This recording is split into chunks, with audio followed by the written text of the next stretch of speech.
مصر کے جنگل میں ایک شہزادہ چند بکریاں چراتا اور ان سے حاصل ہونے والے دودھ اور جنگل کے پھلوں پہ گزارا کرتا۔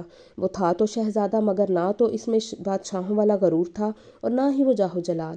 وہ عام انسانوں کی طرح زندگی بسر کرتا، روکھی سوکھی کھاتا، بیشتر وقت اپنی رعایا کی خدمت اور خدا کی یاد میں بسر کرتا۔ اس کی نیک چلنی کا پوری ریاست میں چرچا تھا۔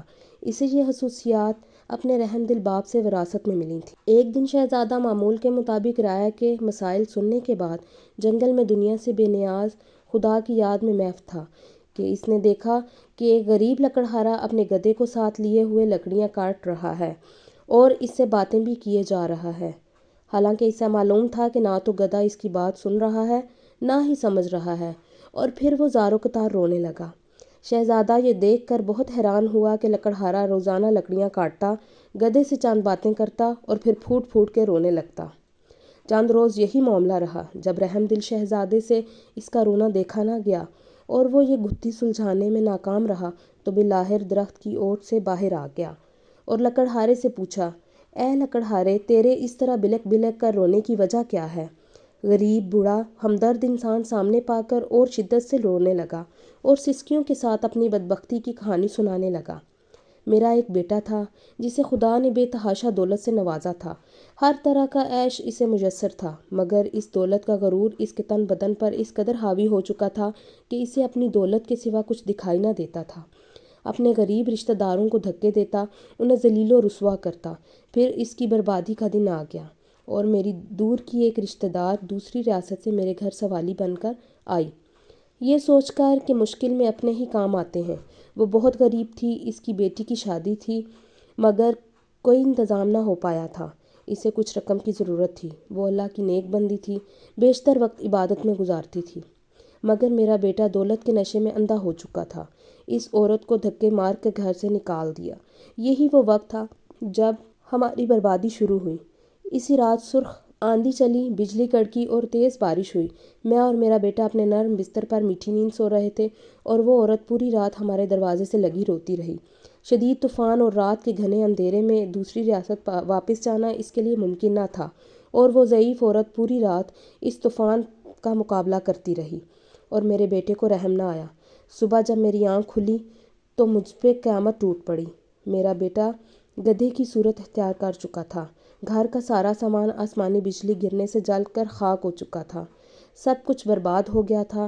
اس سب میں میرا قصور یہ ہے کہ میں نے اپنے بیٹے کو غرور و تکبر کرنے سے نہ روکا، برائی کی طرف بڑھتا ہوا اس کا کوئی قدم نہ روکا، اور اب یہ عالم ہے کہ میں جنگل سے لکڑیاں کاٹتا ہوں اور اپنے ہی بیٹے پہ لاد کر بیچنے لے جاتا ہوں، اور اسی سے ہم باپ بیٹے کا گزارا چلتا ہے۔ یہ سن کر شہزادے کی آنکھ نم ہو گئی اور وہ لکڑہارے سے مخاطب ہوا، اے ضعیف انسان، تو نے بہت ظلم کیا۔ بے شک برائی پر خاموش رہنا اور اسے نہ روکنا اس کا ساتھ دینے کے مترادف ہے۔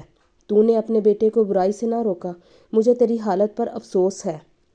اب میں اپنی اس غریب رشتہ دار کی تلاش میں مارا مارا پھرتا ہوں۔ اس کی تلاش مجھے رلاتی ہے۔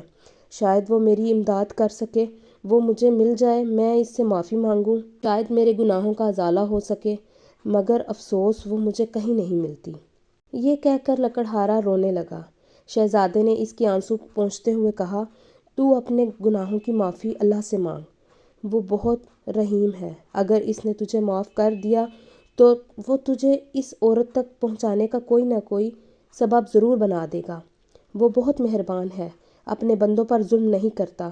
بوڑھا لکڑہارا اسی وقت سجدے میں گر کر بلک بلک کر اپنے گناہوں کی معافی مانگنے لگا۔ اچانک دور سے کسی گھوڑے کی ٹاپوں کی آواز سنائی دینے لگی۔ ایک خوبصورت شہزادی سفید رنگ کے حسین گھوڑے پر سوار تھی۔ قریب آ کر شہزادے سے مخاطب ہوئی، اے شہزادے، آخر یہ کیا ماجرا ہے؟ شہزادے نے بوڑھے کی رام کہانی سنا دی۔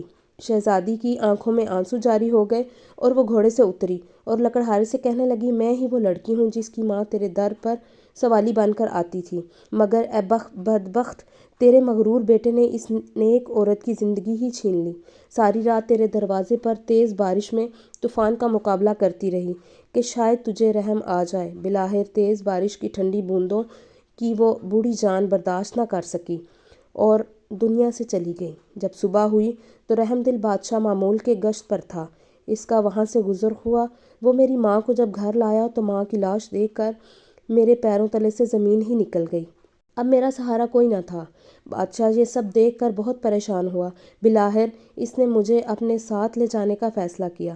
کچھ عرصہ میں اس کے محل میں رہی اور اس نے مجھے نیک لڑکی پا کر اپنے بیٹے سے میری شادی کرا دی۔ شاید یہ میری ماں کی دعاؤں کا نتیجہ تھا، جس نے میری خاطر اپنی جان قربان کر دی، اور اس رب نے مجھ غریب کو فرش سے اٹھا کر عرش پر بٹھا دیا اور اس نیک شہزادے سے میری شادی کرا دی جو اس وقت تیرے سامنے کھڑا ہے، اور تجھے تیرے مغرور بیٹے کے کرموں نے عرش سے فرش پر گرا دیا۔